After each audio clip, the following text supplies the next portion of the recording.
किसी ने बड़े कमाल की बात कही है कि अंदाजे से ना नापिए, किसी इंसान की हस्ती अक्सर ठहरे हुए दरिया गहरे हुआ करते हैं। नमस्ते दोस्तों, स्वागत है आपका हमारे कहानियों की दुनिया में। क्या आप तैयार है एक नई और रोमांचक कहानी सुनने के लिए? तो शुरू करते हैं। इस कहानी को एक बार एक प्रोफेसर अपनी क्लास में स्टूडेंट्स को एक कहानी सुना रहे थे। तो कहानी इस प्रकार की थी कि एक समुद्र में बड़ा जहाज जा रहा था। बहुत सारे यात्री उस पर सवार थे।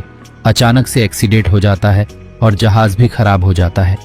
जहाज का कप्तान अनाउंस करता है कि सारे यात्रियों को फटाफट से जहाज खाली करना होगा, क्योंकि ये डूबने वाला है। लाइफ बोट जो है उन पर सवार होने के लिए लोगों की भीड़ लग जाती है। लोग जो है तैयार होते हैं कि बस हमें मौका मिल जाए। लगभग सारे यात्री सेफली किनारे तक पहुंच भी जाते हैं। रेस्क्यू टीम से भी आती है।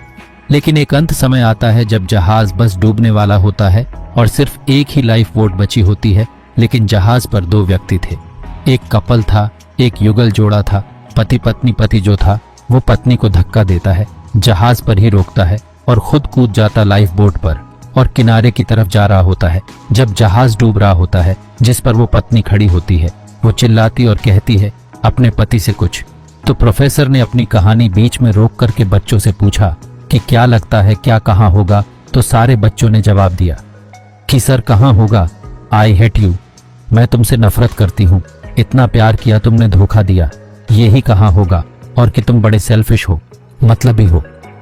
एक बच्चा चुप रहा, बहुत सिंसियर लग रहा था। तो प्रोफेसर ने पूछा उससे कि आप चुप क्यों हो, आप बताइए क्या कहाँ होगा? तो उस बच्चे ने कहा कि हो सकता है। पत्नी ने अपने पति से कहा कि हमारी संतान का ख्याल रखना। प्रोफेसर चौंक गया। उन्होंने कहा सही जवाब है, लेकिन तुम्हें कैसे पता? तुमने कहानी सुन रखी थी?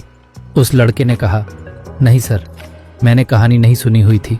मेरी बीमार माँ जब अपने जीवन के अंतिम क्षणों में थी तो मेरे पिता से यही कहा था कि हमारे बच्चे का ख्याल रखना। प्रोफेसर दुखी से उन्होंने कहा कि आपकी बात सही है, जवाब सही है, आपका यही कहा। उस पत्नी ने अपने पति से कि हमारी संतान का ख्याल रखना। प्रोफेसर ने कहा लेकिन कहानी अभी बाकी है। उन्होंने कहानी आगे बढ़ाई। उन्होंने कहा कि वो जहाज था, उस पर जो महिला बची थी, वो जहाज बस डूब गया। उस महिला की मौत हो गई। जो पति था वो किनारे पर आ गया, घर पहुंचा, वहां उनकी बेटी थी। उस छोटी बच्ची का लालन पालन किया, उस संतान का पालन पोषण किया, उसे पढ़ाया लिखाया, उसका विवाह करवाया। और समय का चक्र है, उस व्यक्ति की भी जान चली गई, उसकी भी मौत हो गई। जो बेटी थी वो एक दिन अपने घर पर मायके में आई हुई थी और घर की साफ सफाई कर रही थी, सामान जो है सारा देख रही थी। तब अलमीरा में उसे एक डायरी मिलती है जो कि उसके पिता की थी। और उस डायरी के अंतिम पेज पर लिखा हुआ था कि मुझे क्षमा करना, मैं उस समय समंदर में तुम्हारे साथ समाना चाहता था, लेकिन चाह करके भी ऐसा नहीं कर सका। मुझे कठोर निर्णय लेना पड़ा। हमारी संतान को पालना पोसना आवश्यक था, इसलिए मैंने तुम्हें वहीं छोड़ करके खुद की जान बचाना मुनासिब समझा। मुझे मालूम था कि तुम बीमारी से ग्रस्त हो, कुछ दिनों में वैसे भी तुम ये दुनिया छोड़कर जाने वाली थी। ऐसे में मुझे यह कठोर निर्णय लेना पड़ा, वरना मेरा यकीन मानो मैं तुम्हारे साथ समंदर में उसी पल समा जाना चाहता था। तुम्हारे बिना मेरे जीवन का कोई अर्थ नहीं है। जब बेटी ने ये पढ़ रही थी तो रोती चली जा रही थी। कहीं ना कहीं उसके मन में चलता था कि पिता ने माँ को वहां के लिए क्यों छोड़ दिया। लेकिन उस दिन उस क्षण उसे समझ में आया कि पिता ने ऐसा फैसला क्यों किया था। ये कहानी यहीं पर ख़त्म हो जाती है।